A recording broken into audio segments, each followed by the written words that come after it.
Hello student, आज की इस क्लास में हम लोग न्यू टॉपिक को देखेंगे, that is trigonometric ratios of complementary angle.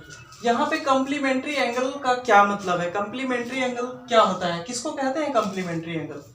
देखिए, जब दो एंगल का सम अगर हमें 90 डिग्री के इक्वल मिल जाएगा तो वो दोनों एंगल को हम लोग कॉम्प्लीमेंट्री एंगल कहेंगे। सपोज दैट जैसे एक एंगल थीटा और दूसरा एंगल अगर अल्फा ले लें और ये दोनों का सम अगर हमें 90 डिग्री के इक्वल मिल जाएगा तो ये दोनों एंगल आपस में एक दूसरे का क्या होगा? कॉम्प्लीमेंट्री एंगल होगा। तो आज की इस क्लास में हम लोग देखेंगे कॉम्प्लीमेंट्री एंगल का ट्रिगोनोमेट्रिक फंक्शन के साथ क्या रिलेशन बनता है, या एक राइट एंगल ट्रायंगल लेते हैं और उसके साथ ये बाकी बचे हुए दो कॉम्प्लीमेंट्री एंगल हैं, वो दोनों एंगल के साथ ट्रिगोनोमेट्रिक फंक्शन में वो दोनों के साथ क्या रिलेशन होता है वो आज हम लोग सीखने वाले हैं बेसिकली इस क्लास में।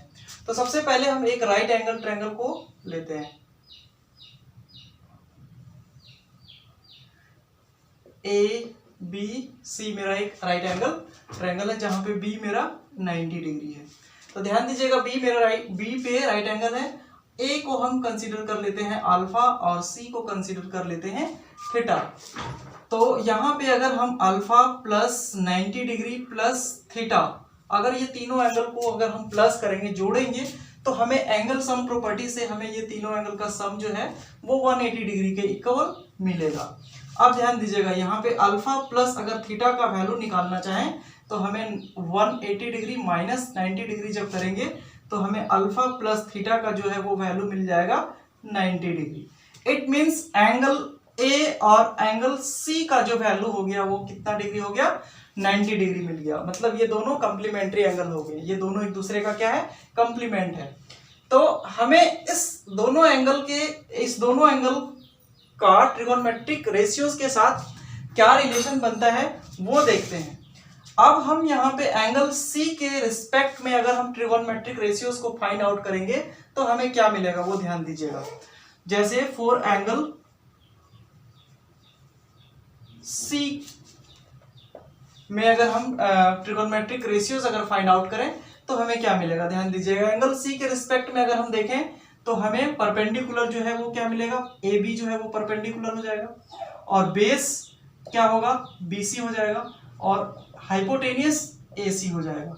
अब यहां से हम एंगल सी के रिस्पेक्ट में अगर हम ट्रिगोनोमेट्रिक रेशियोज को फाइंड आउट करें तो हमें sine theta is equal to क्या मिलेगा वो ध्यान दीजिए। Sine theta is equal to होता है P by H, it means A B upon A C मिलेगा। और cos theta is equal to यहां से क्या मिलेगा? cos theta is equal to होता है b by H, it means B C upon A C मिलेगा। उसी तरह से tan थीटा का अगर हम रेशियोज निकालना चाहें तो tan theta is equal to क्या मिलेगा? tan theta is equal to होता है p by b, it means A B upon B C मिलेगा tan थीटा का वैल्यू। अब हम इसी का रेसिप्रोकल कर दे तीनों का तो हमें cot थीटा का वैल्यू मिल जाएगा। cot theta is equal to मिलेगा BC by AB, BC by AB मिलेगा cot थीटा का वैल्यू। फिर sec थीटा का अगर हम वैल्यू निकालना चाहें तो sec theta is the inverse of cos theta, so it will be AC divided by BC and cosec theta is equal to हमें मिलेगा AC डिवाइडेड बाई AB। ये था एंगल C के रिस्पेक्ट में, है ना, थीटा के रिस्पेक्ट में हम ट्रिगोनोमेट्रिक रेशियोज को जब फाइंड किए तो हमें ये सारा रेशियोज को मिला। अब हम एंगल A के रिस्पेक्ट में फाइंड आउट करेंगे तो हमें क्या मिलेगा? ध्यान दीजिएगा, फॉर एंगल A अगर हम एंगल A के रिस्पेक्ट में निकालना चाहें तो हमारा परपेंडिकुलर जो है वो BC हो जाएगा और बेस जो है वो क्या हो जाएगा? AB हो जाएगा और हाइपोटेनियस जो है वो क्या हो जाएगा? AC हो जाएगा। अब यहां से हम एंगल A के रिस्पेक्ट में मींस साइन अल्फा को अगर लें, क्योंकि एंगल मेरा अल्फा है और sine alpha is equal to क्या हो जाएगा? तो P बाई एच होता है, तो यहां से परपेंडिकुलर मेरा BC है और BC बाई क्या हो जाएगा? AC। फिर उसी तरह से cos alpha is equal to क्या हो जाएगा? तो B बाई एच होता है, तो ये हो जाएगा AB बाई AC। और फिर tan alpha is equal to क्या होगा? तो tan alpha is equal to P by B, BC by AB। तो इस तरह से अगर हम इसको आगे और एक्सटेंड करें तो हमें कॉट अल्फा, सेक अल्फा और कोसेक अल्फा का वैल्यू मिलेगा। ध्यान दीजिएगा, हमें ये दोनों के साथ रिलेशन निकालना है, ये और ये ट्रिगोनोमेट्रिक रेशियोज में, क्योंकि ये दोनों कंप्लीमेंट्री एंगल है, दोनों का सम मेरा 90 के इक्वल आ रहा है यहाँ पे। अब यहाँ पे साइन अल्फा है, हम इसको देखिएगा ध्यान से, यहाँ पे अल्फा प्लस थीटा 90 डिग्री है, तो हम यहाँ से अल्फा इज इक्वल टू लिख सकते हैं 90 minus theta, 90 degree minus theta लिख सकते हैं।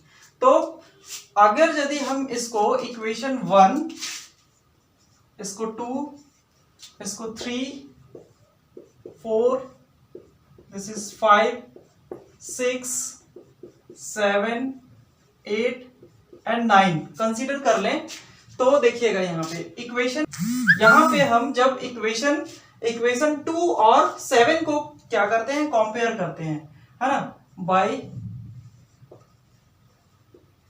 इक्वेशन 2 एंड 7 को कंपेयर करेंगे, क्योंकि यहाँ पे भी BC बाई AC है और यहाँ पे भी BC बाई AC है। इट मीन्स क्या हुआ, ये राइट साइड इक्वल है तो लेफ्ट भी क्या हो जाएगा, इक्वल हो जाएगा। तो साइन अल्फा है तो हम अल्फा के प्लेस पे यहां से क्या लिख सकते हैं, साइन 90 माइनस थीटा लिख सकते हैं, क्योंकि अल्फा का वैल्यू यहाँ पे देखें 90 माइनस थीटा हो रहा है, और साइन 90 माइनस थीटा जो है वो किसके इक्वल हो जाएगा, BC बाई AC, और BC बाई AC यहाँ पे भी है, तो ये किसके इक्वल हो जाएगा, ये हो जाएगा कॉस थीटा के इक्वल हो जाएगा। उसी तरह से जब हम इक्वेशन 2, यहाँ पे AB बाई AC है और फिर इक्वेशन 1 में भी AB बाई AC है, फिर इक्वेशन 2 और 8 को लें बाय इक्वेशन 1 एंड 8, है ना, या फिर 8 और 1 को लें तो हमें क्या मिलेगा वो ध्यान दीजिएगा।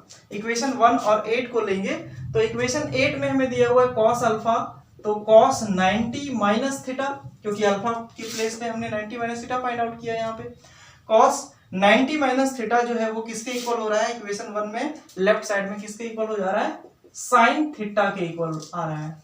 तो इसी तरह से हम कंपेयर करते हैं इक्वेशन BC बाई AB यहाँ पे भी है, और इधर ढूंढते हैं तो BC बाई AB मेरा कहाँ पे है, तो BC by AB cot theta में मिल रहा है। इट मींस अगर हम यहाँ पे 90 माइनस थीटा जब करें तो ये हमें मिलता है कॉट थीटा के इक्वल मिल रहा है, और फिर जब इसी को और भी हम एक दूसरे के साथ कंपेयर करेंगे तो इसी का just opposite cot 90 minus theta जब करेंगे तो ये हमें मिल जाएगा tan थीटा के इक्वल मिल जाएगा। तो आइए हम ये सारे वैल्यूज को हम एक साथ लिख करके रिप्रेजेंट करते हैं, तो हमें इस तरह से हमें क्या मिलेगा वो देखिए। अभी हमने देखा कि ये साइन 90 माइनस थीटा जो होता है वो कॉस थीटा के इक्वल मिलता है, और फिर कॉस 90 माइनस थीटा जब करते हैं तो ये हमें साइन थीटा के इक्वल मिलता है, और फिर tan 90 माइनस थीटा जब करते हैं तो ये हमें मिलता है कॉट थीटा, और फिर कॉट 90 माइनस थीटा जब करेंगे तो ये हमें मिल जाएगा tan थीटा, और फिर सेक 90 माइनस थीटा जब करेंगे तो ये हमें मिलेगा कोसेक थीटा, और फिर कोसेक 90 माइनस थीटा जब करेंगे तो ये हमें मिल जाएगा सेक थीटा। तो इस तरह से ये एक ट्रिगोनोमेट्रिक रिलेशन निकल गया, और इसके हेल्प से हम लोग एनसीईआरटी एक्सरसाइज 8.3 को सॉल्व करेंगे। इस टेबल को आप लोग याद रखिएगा। नेक्स्ट वीडियोस में हम लोग एनसीईआरटी एक्सरसाइज 8.3 को सॉल्व करेंगे। आज की क्लास में इतने रखते हैं। Okay, thank you students.